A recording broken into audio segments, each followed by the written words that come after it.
Hello and welcome to Just One More Watch. The Tissot PRX has been enormously popular since its launch back in early 2021. It was an affordable, Swiss-made integrated bracelet watch from a big brand launched just at the right time when that style of watch was very much in vogue. Don't get me wrong, it still is in vogue, and Tissot have capitalised on the PRX's popularity by making literally dozens of different versions of it. Auto, quartz, gold tone, actual gold, small versions, big versions, chronograph versions, etc, etc, etc. Today, I'm going to review what I think is the least popular Tissot PRX, and I think the price that I paid for it proves that this is the PRX that everybody loves to hate. For a start, it's the PRX Digital, a watch that nobody asked for and yet Tissot enthusiastically gave us in the middle of 2023. On top of that, it's the smaller size, it's the 35mm, which is by far the less popular of the two sizes. But just because everybody hates it, does that make it a bad watch? And if you're able to buy it for under $150 equivalent, does that make it a slightly better watch? I saw a Facebook post last week saying this one was on sale from a big department store retailer here in Australia for the frankly ridiculous sum of 220 Aussie dollars. Thanks, Daniel. That is a third of the retail price. Not a third off, but a third of. 1F. I couldn't resist it therefore. And you know what? I quite like it. Let's flip the camera and have a look at it. Alright, before I even get into this rather attractive box today, a little bit of context is required so you can ascertain my subjectivity, so that you can understand where I am approaching this particular 35mm digital PRX from. Since 2021, I have first borrowed and reviewed the 40mm quartz and then the 40mm auto. Then I bought a 40mm quartz for myself before buying a 35mm quartz of the same style, the same colour, and comparing the two of them in a side-by-side video. And finally, I borrowed and reviewed the 35mm auto to complete the set. Indeed, the only PRX of note up until this point anyway that I haven't reviewed is the chronograph. Perhaps that will happen at some point later this year. Now, I'm sure you picked up, I bought the 40mm quartz and the 35mm quartz. I sold one, but I kept the other one. Which one did I keep? Well, I kept the 40mm. I felt the 40mm was just a little bit too big for me, but the 35 was a little bit too small for me, so I kept the 40. Why then did I just buy another 35mm Tissot PRX? Well, the price for a start, $220 for a Tissot PRX is absolutely sensational regardless of which particular model is in the box. Plus, I like digital watches and I have fed my wrist a steady diet of Casios over the years, F91s, A158s, A168s, etc, etc. Now, they are not big watches. Indeed, this 35mm PRX Digital could be viewed as fairly substantial by comparison. I reckon therefore, if you're going to buy one of these PRX Digitals, the 35 is actually the one to go for.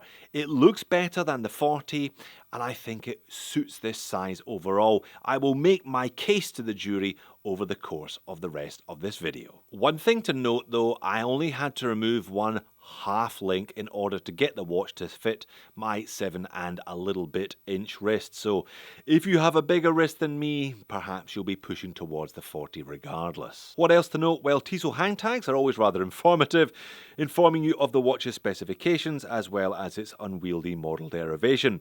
End of life indicator, 10 bar of water resistance, multifunction stainless steel, sapphire crystal. If I flip it over though, you can see the RRP on this was $555 Australian dollars. Now, it was already on special at $439. I then got 50% off that. Like I said, fantastic price. I couldn't pass it up. And there it is. It's a PRX gem, but not as we know it. A familiar silhouette with a rather unfamiliar dial and display arrangement, although somehow rather appropriate. The PRX, the original PRX, was launched in 1978 under the Tissot Sea Star banner.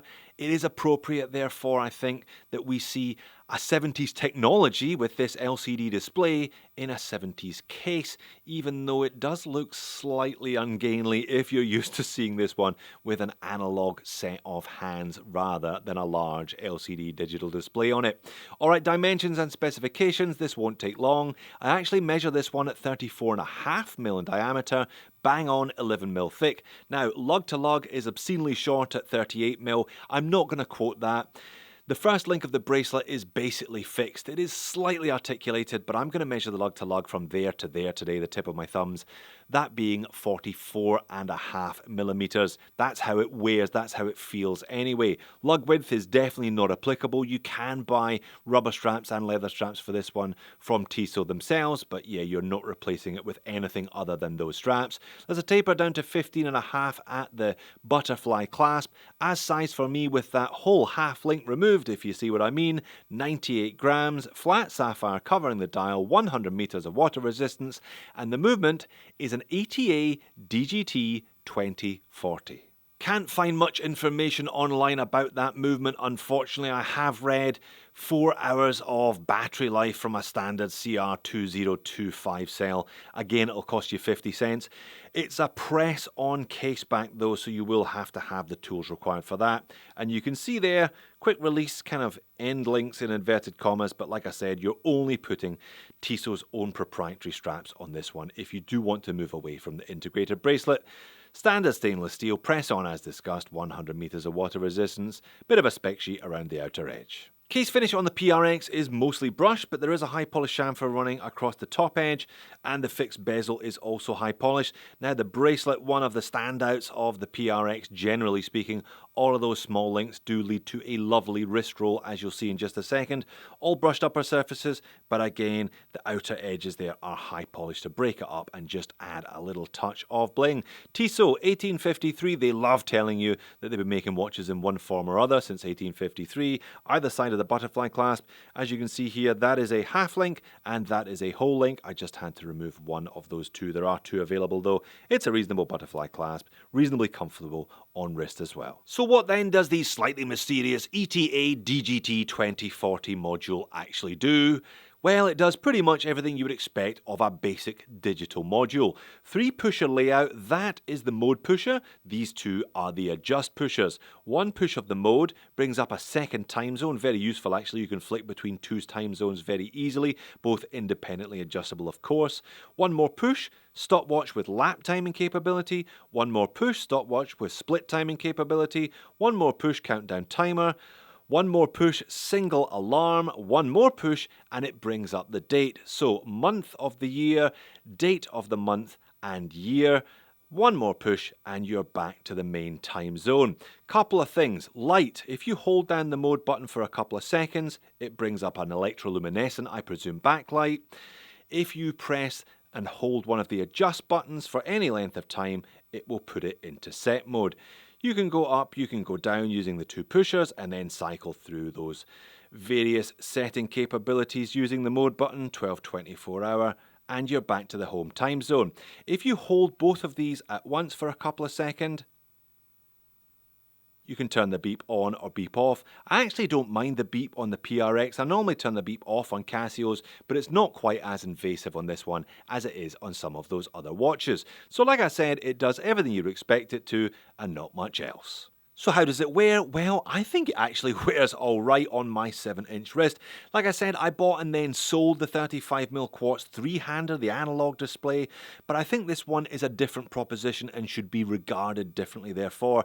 It's actually a decent size for what it is for this style of LCD displayed digital watch, and the LCD display is actually quite decent in its own right. For example, have a look at the size of the numerals on the 35mm PRX compared to the size of the numerals on the 40mm Casio AE1200. They are much, much bigger on the Tissot despite the fact that it's a much, much smaller watch. Plus the PRX has more presence than a 35mm watch ordinarily would do because of the bracelet. Look at how all of those little links, the small links, catch and play with the light.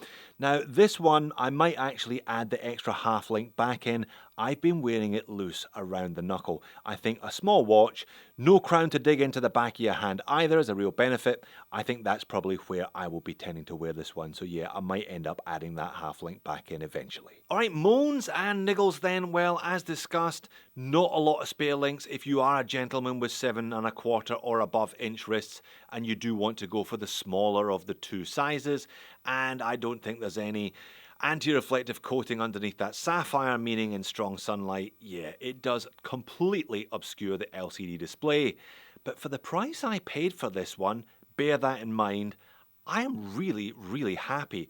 You can't buy a Casio with this set of specs for this money. You'll get a plastic case, you'll get a dodgy rolled link bracelet, and you'll get a module that has no more or no less functionality than this one. I think this smaller size PRX is the one to go for. So why does this model get so much hate? Well, I think in fairness, it's the 40mm that gets the hate, and probably deserves the hate. I think it's a really ungainly looking watch. You've got this small digital display and a massive black bezel surrounding it because it uses the same module as the 35. What do you think? Here are the two models side by side. I think the proportions of the smaller watch on the right are so much better than the bigger watch on the left. And I'm not alone in thinking that either. Community legend Glyn Reynolds, owner of Sherwood Watches, he sent me these mock-ups of his version of the 40mm PRX Digital when it was launched last year. What he's done is reduce the size of the bezel and integrate far better the rectangular display with what is still in essence a circular case shape. There's no attempt by Tissot to do that on their side. They just stick this tiny LCD in amongst a big black circular bezel. I'm not saying that Glyn's version is perfect, but I see what he's trying to do here. He's trying to integrate the display and the case far better than Tissot have done. That's why I think if you're going to buy one of these, the 35 is the one to go for. I don't think it's ever going to be as popular as its three-handed cousin, but in this small form factor case at least, I think it should be more popular than it is. So there you have it. It's not the best digital watch in the world, and it's probably not the best version of the Tissot PRX. But I don't think it's the worst version either. I think the 40mm digital version is probably that. I also think Glyn is right to an extent. They should have done something with the case. They should have broken up that rectangle and circle a little bit better than they did, particularly on the larger model.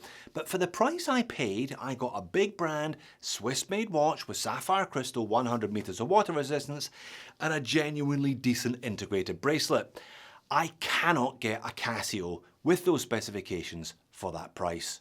Maybe it's not quite worth the hate after all, therefore. So there you have it. Well done for making it all the way to the end of the video. Why not check out my review of the Auto PRX or my size comparison between the 40 and the 35. Thanks for watching. I will see you all again in the next one.